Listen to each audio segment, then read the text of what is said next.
आदि की शादी के लिए उसके मम्मी पापा रिया के घर जाते हैं। अरे कैसे कर दे शादी भाई साहब। आपका बेटा तो अभी कुछ करता ही नहीं है। सुना है आगे पढ़ाई करने के लिए शहर भी जा रहा है। तभी तो भाई साहब हम चाहते हैं कि शहर जाने से पहले इसकी शादी कर दे। और कमाने का क्या है, हर कोई तो पढ़ लिख कर कमाता ही है। हाँ हाँ, और गांव का सबसे बड़ा मकान और समृद्ध परिवार से है आदि। मुझे तो समझ में ही नहीं आता, इतनी जल्दी शादी। रिया भी अभी पढ़ रही है, इतनी अच्छी है वो पढ़ाई लिखाई में, कैसे शादी कर दूं। आप लोग थोड़ा समय दे। आदि के माता पिता घर चले जाते हैं, जहां आदि के पिता कहते हैं, अरे भाग्यवान, मुझे तो समझ ही नहीं आ रहा कि तू क्यों इतनी जल्दी आदि की शादी करवाना चाहती है। पढ़ लिख कर कमाई धमाई करने लायक हो जाए तो फिर कर देना शादी। अरे आप चुप रहिए। रिया जैसी लड़कियों के लिए शादी के रिश्तों की कमी है क्या? इतनी सुंदर, संस्कारी, पढ़ी लिखी और अच्छी परवरिश वाली लड़की है वो। मैं तो छोड़ ही नहीं सकती ये रिश्ता किसी भी कीमत में।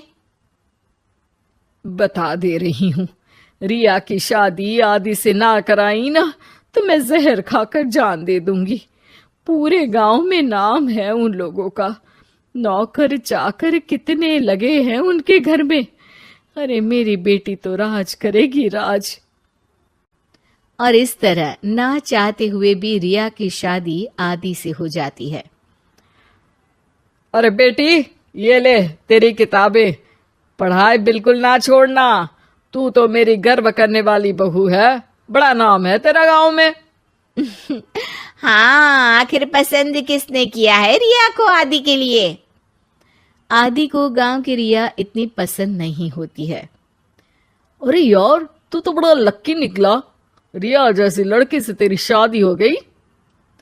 अरे लक्की की क्या बात है, वो भी तो मेरे जैसे लड़के की बीवी बनकर किस्मत वाली बनी है ना।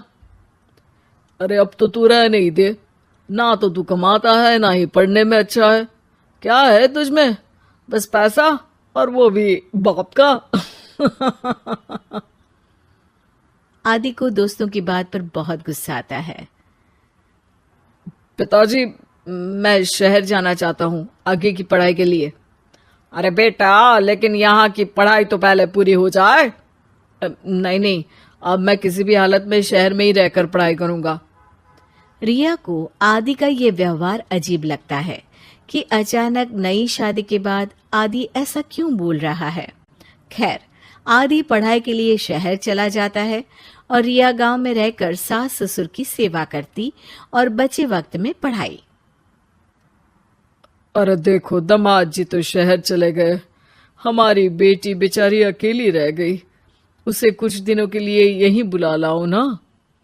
रिया की माँ रिया के ससुराल उसे लेने जाती है कि उसके सास ससुर कहते हैं, अरे नहीं नहीं बहन जी, हमारा मन तो रिया के बिना नहीं लगेगा। हाँ माँ, इनको तो शहर जाना ही था पढ़ाई के लिए, बस थोड़ा पहले चले गए। माँ खाली हाथ वापस आ जाती है।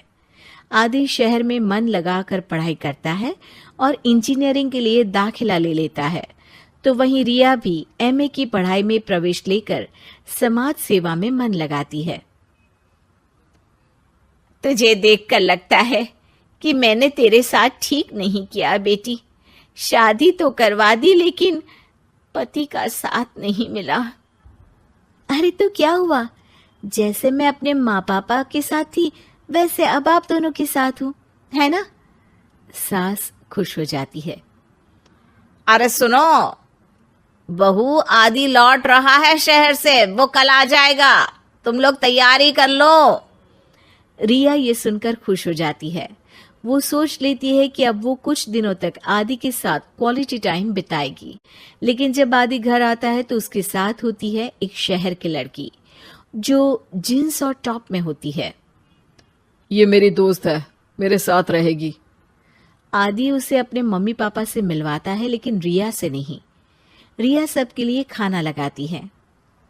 अरे ये नौकरानी कितनी सुंदर है, खाना भी अच्छा बनाया है।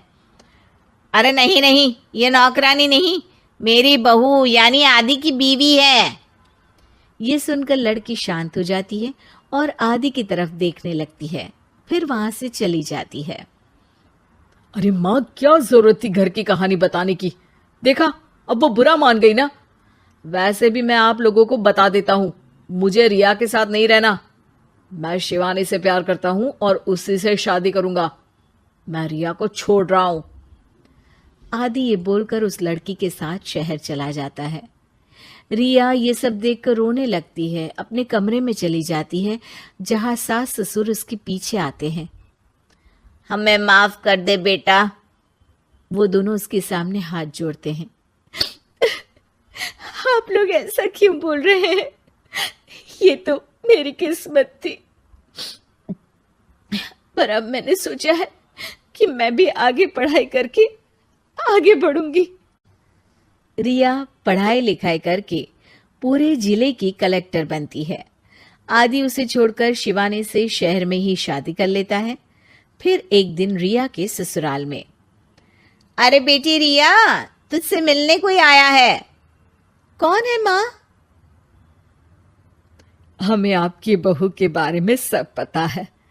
मैं आप लोगों से अपने बेटे के लिए आपकी बहू का हाथ मांगने आई हूं। रिया के सास ससुर और माता पिता ने मिलकर ये फैसला किया था कि वो रिया की शादी करवा देंगे।